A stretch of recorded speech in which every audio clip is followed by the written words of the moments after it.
ડેરીની મેરાકુવા દૂધ મંડળીમાં કૌભાંડની તપાસ હાથ ધરવામાં આવી રહી છે। 10 દિવસમાં તપાસ કરીને રિપોર્ટ સરકારને સોંપવામાં આવશે। બરોડા ડેરીના એમડી દ્વારા ટીમને તપાસ સોંપવામાં આવી ત્યારે કેતન ઇનામદારે એમડી અને સીએમને ઉદ્દેશીને પત્ર લખ્યો હતો।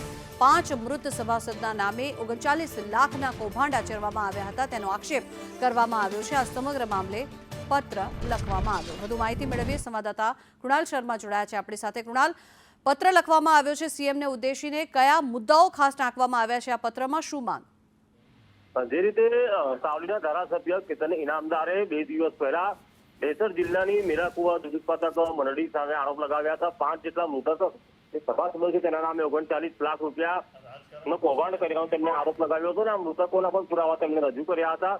ત્યારબાદ એમડી અને સીએમ આ બંનેને લખીને એક લેટર પણ તેમને જારી કર્યો હતો અને તમામ પુરાવા સહિતનો પત્ર લખીને તપાસની માંગ કરી હતી।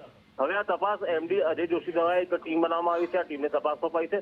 10 દિવસમાં આ રિપોર્ટ સરકારને સુપ્રત કરશે તેવો આદેશ પણ કરવામાં આવ્યો છે। ત્યારે તપાસ બાદ હવે શું બહાર આવે છે ને કોની ધરપકડ થાય છે ને કોના નામ બહાર આવે છે તે જોવું રહ્યું। જી આભાર કૃણાલ સમગ્ર માહિતી।